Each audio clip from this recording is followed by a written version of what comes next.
આજે આપણે ભૌતિક વિજ્ઞાનમાં એકમ અને માપનમાં આપણે એક પારમાણિક સૂત્ર લઈએ, અમુક ભૌતિક રાશિના પારમાણિક સૂત્ર. તમે જોઈ શકો છો અહીંયા કે પારમાણિક સૂત્રમાં પહેલા આપણે ધારો કે ક્ષેત્રફળ કરે તો ક્ષેત્રફળનો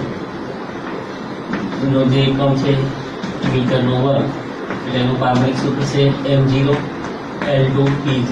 પછી કદનું આપણે જાણીએ છીએ કે v બરાબર મીટરનું ઘન એટલે m0 L3 p0. પછી આપણે જાણીએ છીએ કે કાર્ય બરાબર બળ ગુણ્યા અંતર.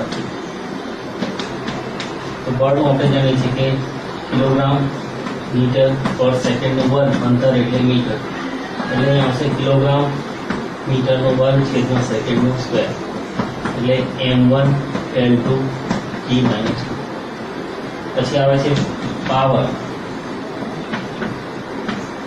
જેને p બરાબર w ના છેદમાં t, એટલે કિંમત મૂકી દેતા અહીંયા ડાયરેક્ટ આપણે જાણીએ છીએ કે એકમ કિલોગ્રામ મીટરનો વર્ગ છેદમાં સેકન્ડનો વર્ગ છેદમાં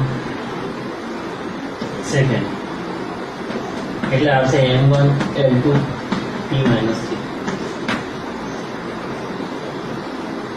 પછી આવે છે આવૃત્તિ. અહીંયા છે f બરાબર 1/t,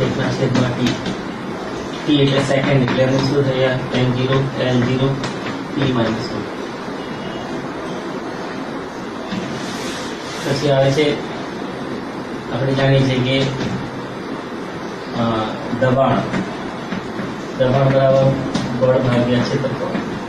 અહીંયા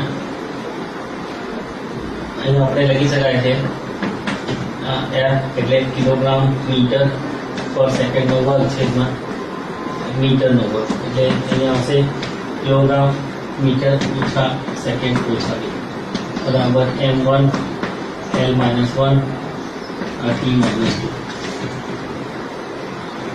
પછી આવે છે જેને આપણે કહીએ છીએ યંગ્સ મોડ્યુલસ.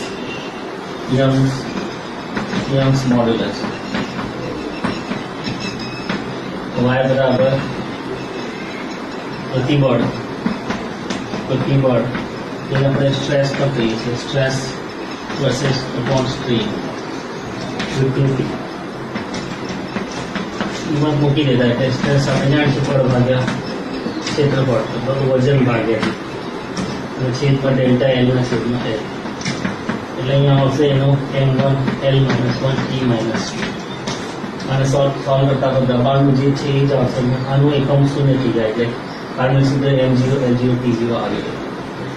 પછી આપણે જાણીએ છીએ કે વિદ્યુત પ્રવાહ, તમે જોઈ શકો છો કે વિદ્યુત પ્રવાહ I બરાબર q ના છેદમાં t, એટલે q બરાબર it. I ને આપણે લખી શકાય એમ્પિયર અને સેકન્ડ છે એટલે t 1, તો આપણે આ રીતે લખી શકાય m0 L0 t1 a1.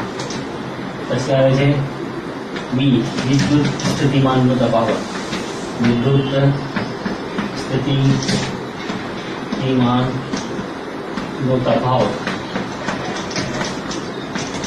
તો આપણે એમ લખી શકાય v = કાર્ય ભાગ્યા વિદ્યુત ભાગ q.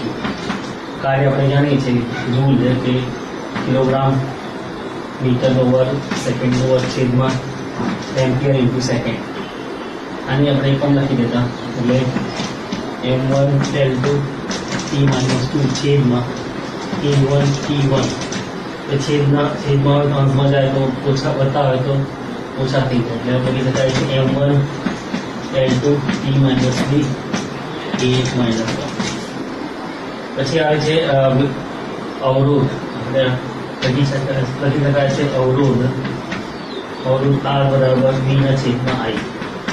v નું આપણે હમણાં જ આ મેળવ્યું છે, લખી શકાય છે v નું જે પારમાણિક સૂત્ર છે અહીંયા m1 L2 t - 3 a - 1 છેદમાં I. આપણે જાણીએ છીએ કે I એટલે m છે, એટલે એને સોલ્વ કરતા આપણે અહીંયા સોલ્વ કરતા તો આ અહીંયા ઉપર એટલે આમ લખી શકાય છે m1 L2 t - 3 a - 2. પછી આવે છે પૃષ્ઠતાપ. પછી આપણે લખી શકાય છે પૃષ્ઠતાણ. પૃષ્ઠતાણના આપણે ટી બરાબર બળ ભાગ્યા અંતર એટલે L અથવા તો ટી બરાબર ઉર્જા ભાગ્યા ક્ષેત્રફળ બંને પરથી પ્રાપ્ત કરી શકાય છે. તો અહીંયા લખતા આપણને મળશે ટી બરાબર એટલે બળ છે આપણે ન્યૂટનના છેદમાં મીટર એટલે ન્યૂટન એટલે કિલોગ્રામ મીટર પર સેકન્ડનું વર્ગ છેદમાં મીટર એટલે કિલોગ્રામ પર સેકન્ડનો વર્ગ એટલે અહીંયા આવશે m1 s0 t માઇનસ. તો આ રીતે આપણે આ પારમાણિક સૂત્ર છે એ આપણે આ રીતે પ્રાપ્ત કરી શકાય છે. બીજા પણ છે જે આપણે બીજા લેક્ચરમાં છે. Thank you very much.